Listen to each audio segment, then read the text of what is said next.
What's going on, everybody? Afflicted Gamer here. Welcome back to another Division 2 video. It's Friday, June the 21st, which means that the vendors have reset, except for Cassie Mendoza. Yes, you heard me right, and that is super unfortunate. Here's where Cassie should be, but she will not be here for another 23 hours, 14 minutes, and 3 seconds. Why she's on a different rotation from the vendors, I don't know. I did log in on a second character just to make sure. Both times after finding the snitch, it did say to come here. So it looks like she will be in a consistent spot, but she's on a different day from the vendors. So that leads me to a question.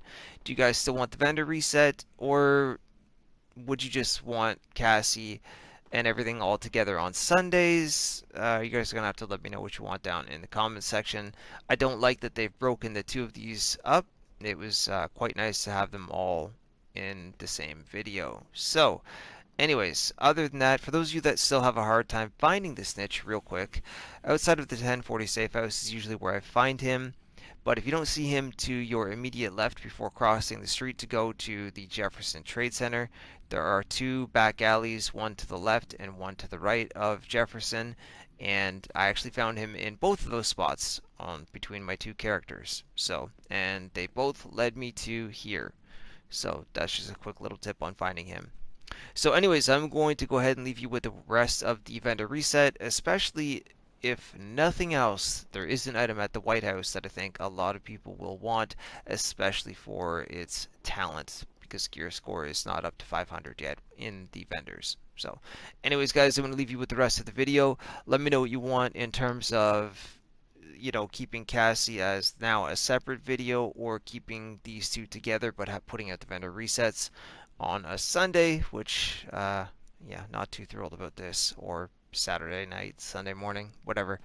You guys get the gist of it. Let me know in the comments. Drop a like on the video, guys, if it's still helpful. Consider subscribing if you're new for more Division 2 content, and I'll see you guys soon in the next one. Next up is the White House. White House, let's see what we have for sale this week.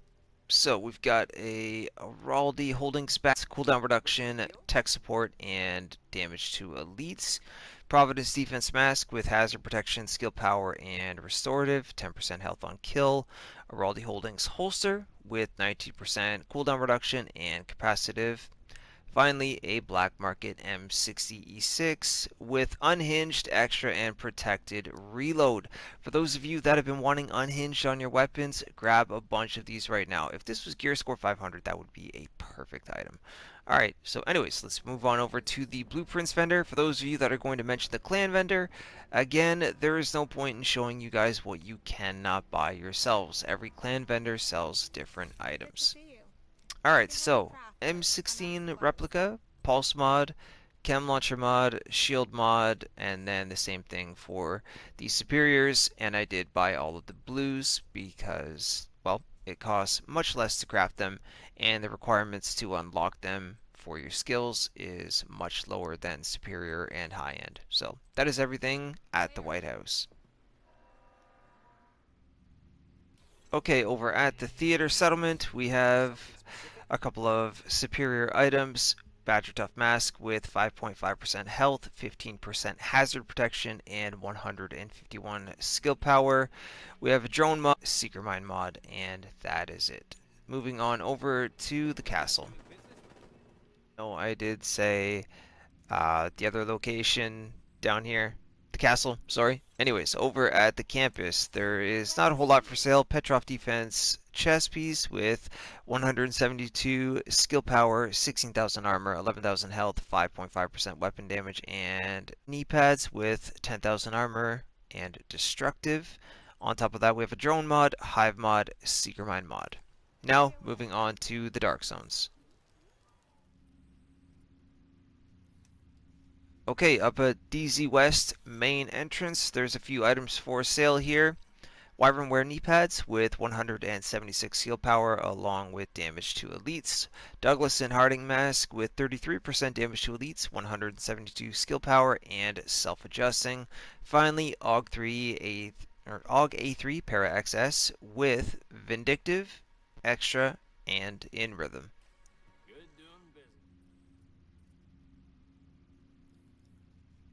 Moving on down to DZ South, main entrance. There's a few items for sale here.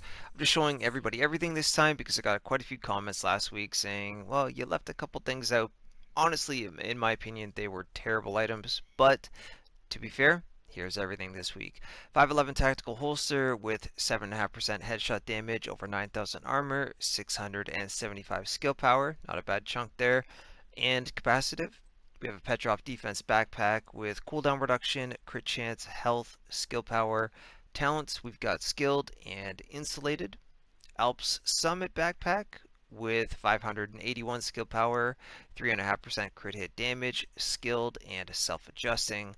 Finally, the showstopper, also the ACS-12. This was the showstopper in Division 1. Ranger, optimized, and cannon. Not too bad of a roll. Too bad it wasn't a higher gear score. And that is that. Moving on down to the final stop of the week. Alright, the final stop of the week down at DZ East main entrance.